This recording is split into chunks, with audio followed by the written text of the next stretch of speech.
Les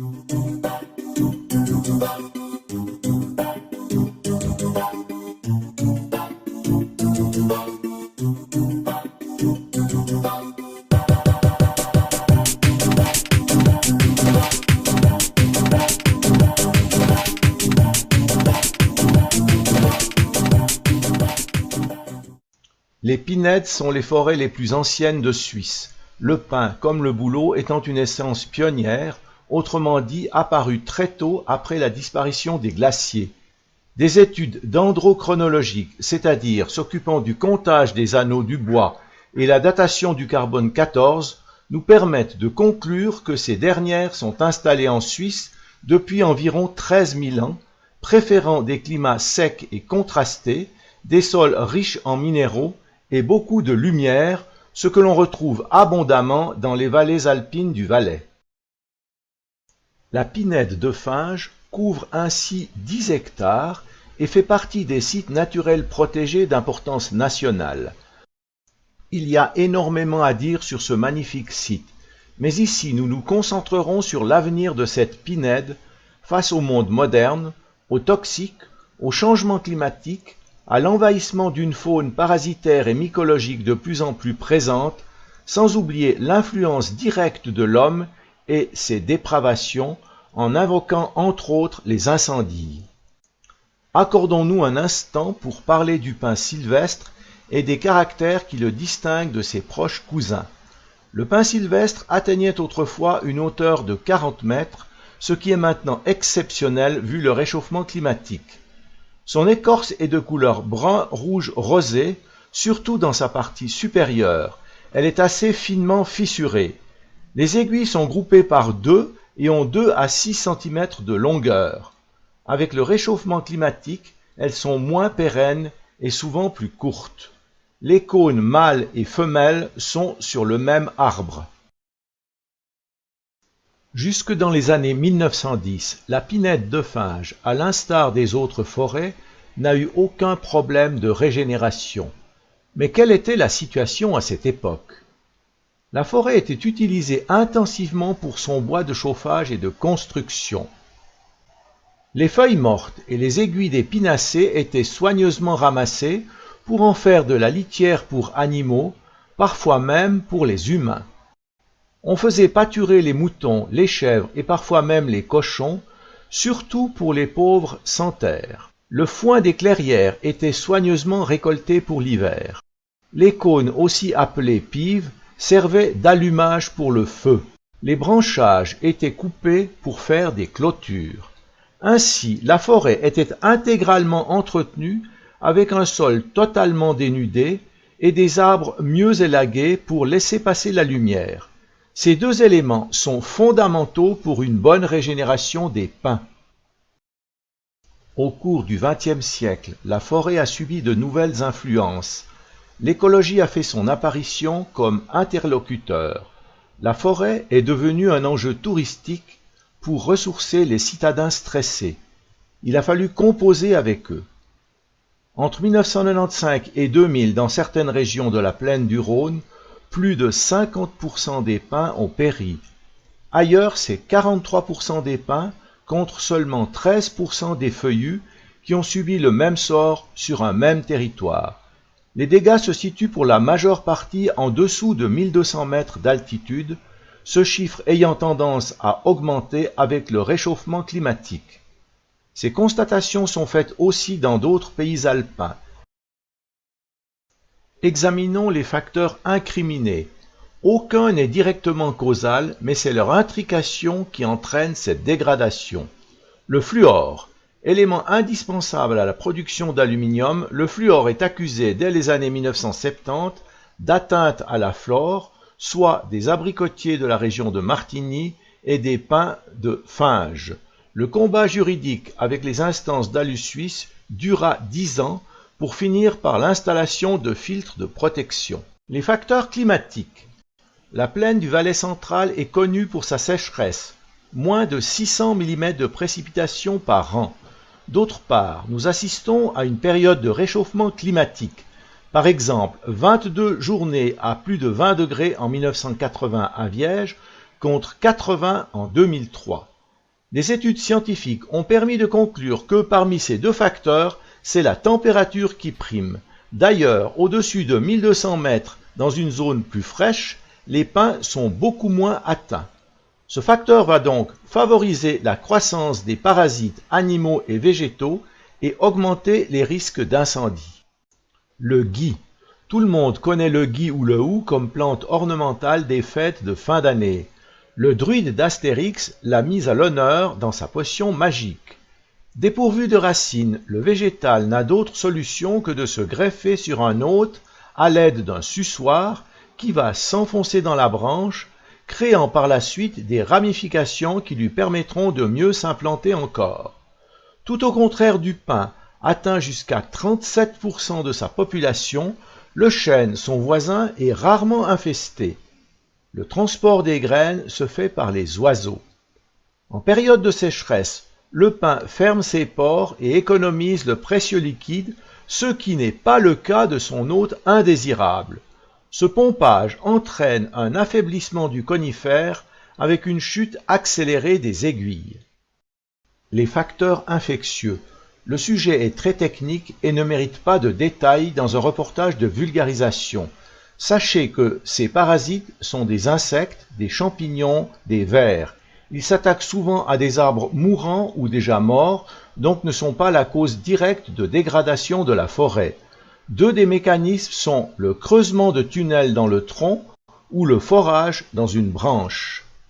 Les animaux sauvages, tels les cervidés ou les castors, ont toujours régné sur ce territoire, mais actuellement, dans cette situation critique, l'attaque de jeunes pousses de pin ou d'autres espèces est très contre-productive. Nous avons vu les restes d'un vieux pin rongé à sa base. Les castors sont toujours aussi peu visibles, sauf dans leurs œuvres. Ici peut-être l'entrée de leur terrier. Cette terre labourée, c'est l'œuvre du sanglier qui est maintenant de retour.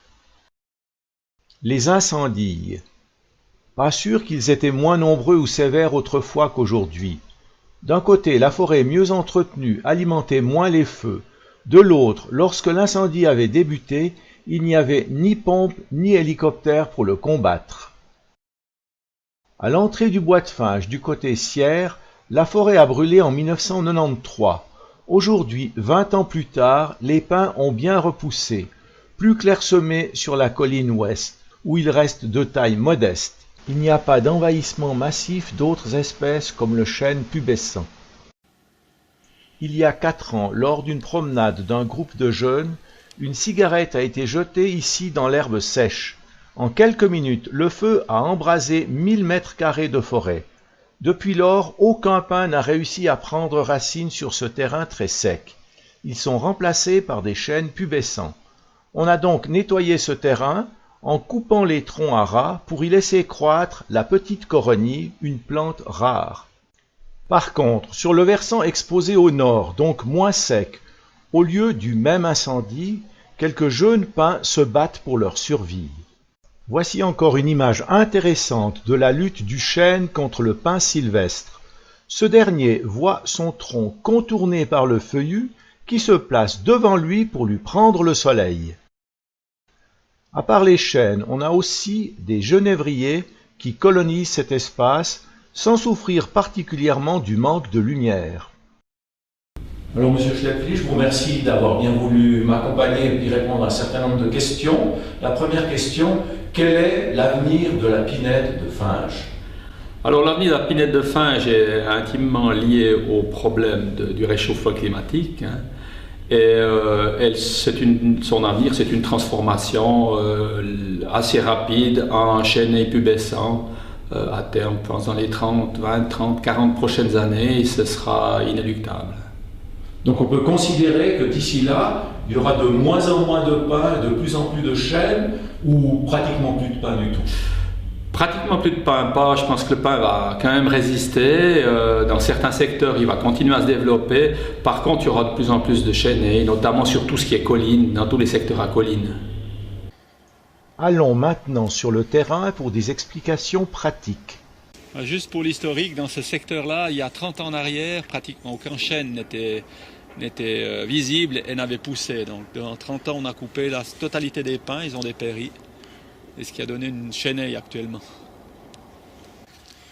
Voilà, on est dans un secteur là où on a coupé les pins il y a une dizaine d'années et le rajeunissement s'installe avec un petit peu de pin et des chênes qui poussent avec, contrairement à ce que l'on pense, le chêne quand il est jeune pousse extrêmement vite et dépasse rapidement le pin.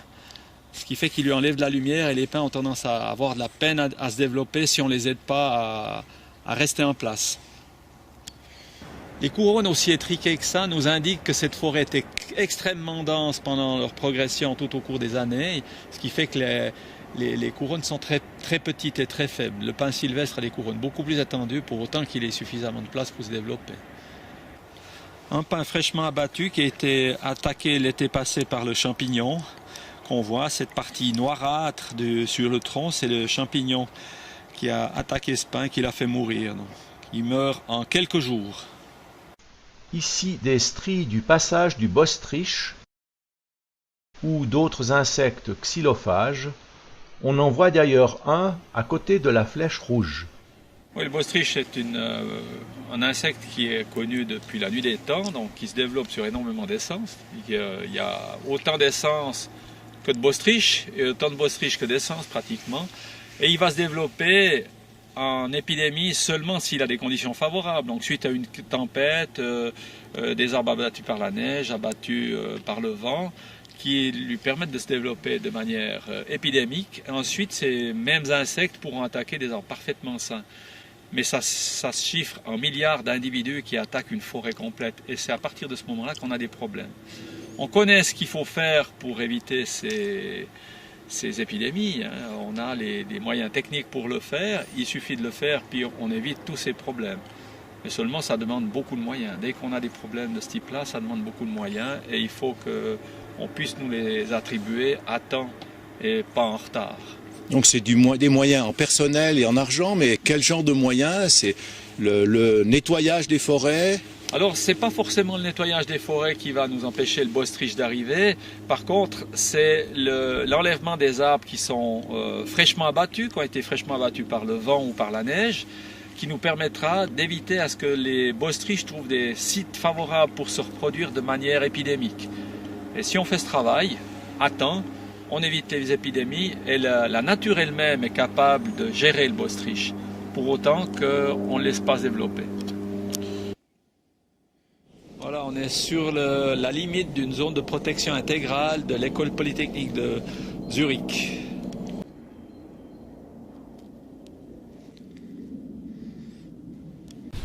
Quelles sont les mesures qu'on a prises jusqu'à présent pour lutter contre cette dégradation de la pinède? Alors, des mesures concrètes pour lutter contre cette dégradation, c'est bien entendu la création d'ouvertures pour que le pin puisse s'installer, mais ça demande également un grand suivi sylvicole. Donc il faut intervenir régulièrement dans ces forêts pour donner de la place au pin et ne pas laisser se faire surcimer par les feuillus qui poussent beaucoup plus vite que lui. Donc ça demande beaucoup de travail, beaucoup d'investissement si on veut conserver la pinède, mais le but n'est pas de conserver à tout prix une pinède dans un secteur qui ne permet plus la pousse d'une pinède. Donc on va garder des pinèdes que par secteur très restreint. Donc dans un avenir proche, la pinède ne sera plus vraiment une pinède, mais plus une chênaie avec quelques pins qui seront répartis dans le territoire. On a vu tout à l'heure, lors de notre visite, cette zone protégée avec ces panneaux. Quel sera le devenir de cette partie? Est-ce qu'on espère sauver un peu plus de pins ou on veut simplement voir quelle est l'évolution spontanée? Alors l'idée c'est ça, c'est de voir l'évolution spontanée de la pinède, dans quel sens elle va. Et cette étude date déjà de plus de 50 ans, donc c'est un projet qui est en route depuis très longtemps. Donc on voit vraiment l'évolution de la pinède qui va exactement dans le même sens que la pinède qui a été plus ou moins entretenue. Donc on voit que le pin gentiment disparaît et a toujours plus de peine à s'installer. Si la main de l'homme n'est pas derrière, le pin disparaîtra pour une grande part. On estime à 15 à 20% de surface qui restera en pin à terme. À terme, ça veut dire? Dans une quarantaine d'années, quand la pinède aura pratiquement disparu, il restera quand même des secteurs, des lambeaux de pinède. Comme ce film va être, si possible, diffusé grand public, peut-être ça serait intéressant que vous puissiez nous expliquer qu'est-ce que ce public doit faire ou ne pas faire pour contribuer au maintien le mieux possible de cette pinède. Bon, je pense que le public ne peut pas faire grand-chose pour contribuer au maintien de cette pinède, la nature s'en charge.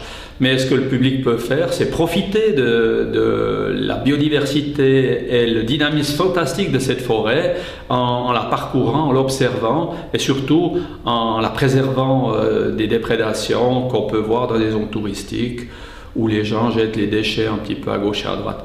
Donc ça, c'est ce que peut faire le public, essayer de préserver l'intégrité de cette pinède. Mais au niveau sylvicole, le grand public ne peut pas faire grand-chose. Il y a quand même le problème des incendies, la cigarette, le feu de camp. Alors voilà, c'est également quelque chose que le public peut faire, c'est faire très attention, comme je vous dis, ne pas jeter n'importe quoi n'importe où, notamment les cigarettes, spécialement en période de printemps, donc avril, mai, où les herbes sont sèches, où la végétation n'a pas encore vraiment repris. Et c'est dans cette période de l'année où on a le plus d'incendies à Finges. Il faut savoir que régulièrement on a des incendies qui ne sont pas forcément répertoriés dans la presse, mais qui sont des petits incendies, des débuts d'incendies qu'on arrive à circonscrire. Heureusement, ce n'est pas chaque année qu'il y a 80 ou 100 hectares de forêt qui partent en fumée. Mais on voit qu'au cours de ces 10 dernières années, on a eu 5 à 6 incendies de petite importance à Finges.